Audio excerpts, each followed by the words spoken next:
네, 시청자 여러분 반갑습니다. 더 좋은 정치연구소 정우진입니다. 2025년 2월 12일 수요일 정우진의 브리핑 시작하겠습니다. 참 이 세상이 뭐 어찌 돌아가는지 모르겠습니다. 정말 이 상상할 수도 없는 그리고 있을 수도 없는 이런 끔찍한 일이 벌어졌습니다.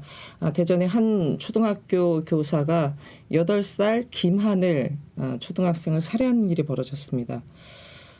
뭐 어느 것보다 우리 아이들이 가장 안전해야 될 학교에서 그것도 누구보다도 아이들의 안전을 최우선으로 생각하고 아이들을 케어해야 할 교사가 이런 일을 벌어졌다는 점에서 이 충격과 공분이 이루 말할 수 없는 상황입니다.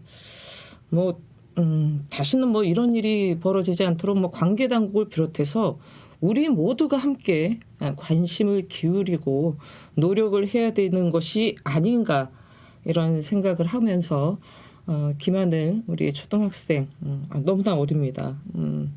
삼가 고인의 명복을 빕니다. 정말 좋은 일이 많아야 되는데 어떻게 여러분들께 전해드리는 소식마다 진짜 이 가슴을 철렁철렁하게 하는 이런 안 좋은 소식들 혹은 열불나고 천불나게 하는 소식들만 전해드려서 저도 정우진의 브리핑을 하면서 다소 좀 죄송하다는 말씀을 좀 드리고 싶은 생각이 있습니다. 물론 제 의지는 아닙니다. 제 의지는 아닌데 정말 즐겁고 희망찬 소식을 전해드리고 싶지만 지금 대한민국에서 돌아가는 상황들은 전혀 그렇지 않은 것 같습니다. 정말 상상할 수도 없는 일들, 있을 수 없는 일들이 계속 좀 벌어지고 있습니다. 하루속히 뭔가 대한민국 자체가 좀 리셋을 해야 된다라는 생각을 하면서요. 아마 정치적 리셋은 헌재의 탄핵 인용이 되면서 조기 대선이 그 분기점이 되지 않을까 이런 생각을 해봅니다. 네, 오늘도 부커스님 좋은 방송 기대됩니다. 정우진 TV 화이팅 하면서 오늘도 또 격려와 응원의 메시지 남겨주셨습니다. 제가 매번 말씀드리지만 늘 감사하고 고맙습니다.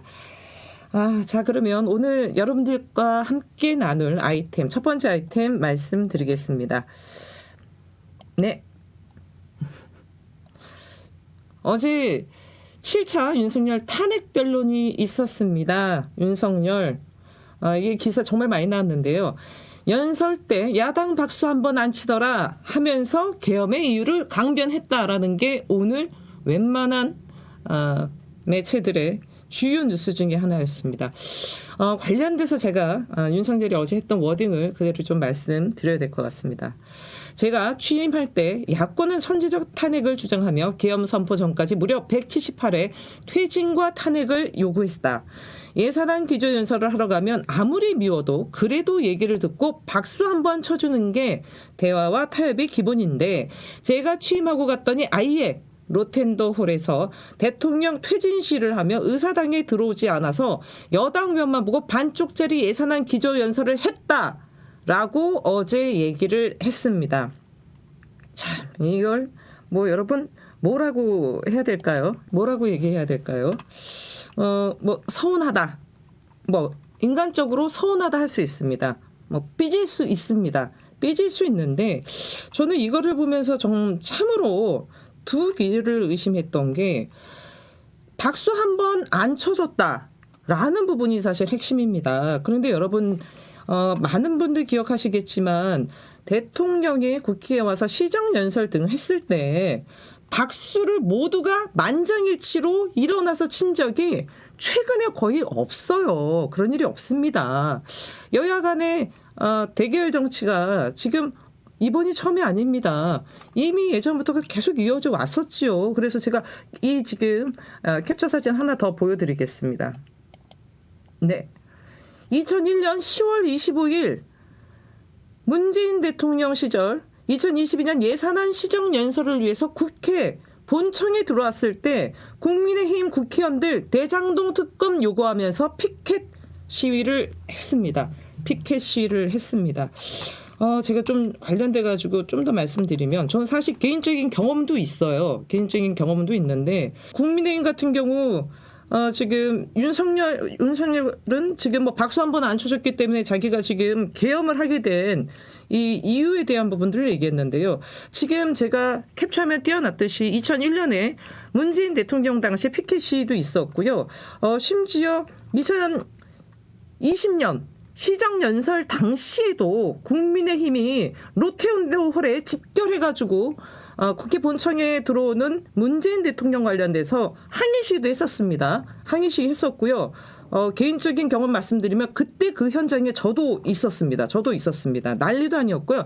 그때 아마 주호영 의원님 자기 몸 수색했다 해가지고 한번 난리를 쳤던 적도 있고요. 2019년 같은 경우는 국민의힘 의원들이 문재인 대통령 시정연설 했을 때 아예 이렇게 X자를 하면서 시위를 했던 그런 부분도 있습니다. X자 시위하는데 뭐 박수 치겠습니까? 윤석열만 지금 시정연설 때 박수를 못 받은 게 아닙니다. 문재인 대통령도 그러니까 박근혜 때도 제 기억으로는 박수를 치지 않았던 걸로 기억하고 있습니다.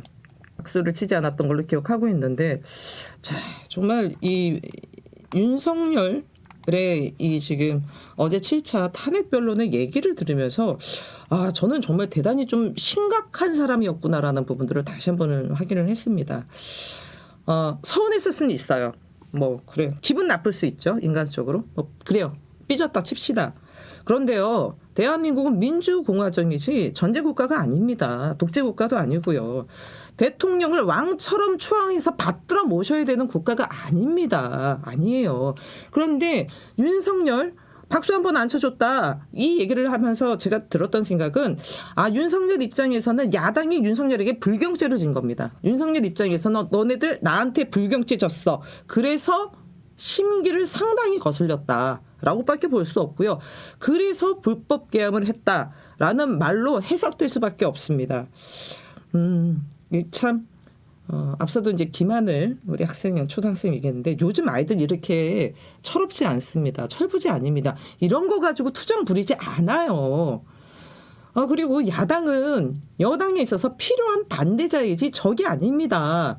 박수를 치지 않는 것, 그거는 또 대통령을 향해서 집권 여당을 향해서 또 하나 보여주는 정치적 표현이자 의사입니다. 그런데 박수를 안 쳐줬기 때문에 왕처럼 추앙해주지 않아서 나에게 불경죄를 져서 그래서 계엄을 했다라는 것인데 참으로 저는 정말 이 사람의 이게 사고방식 좀 몇 차례 말씀드렸지만 뭐 현대화는 고사하고 이 사람 근대화도 안 됐다라는 걸 다시 한번 어제 7차 탄핵 변론에서 확인했고요.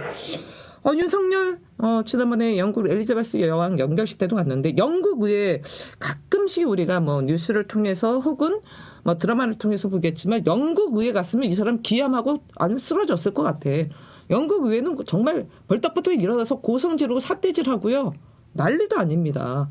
거기 소위 말해서 총리가 연설할 때 보세요.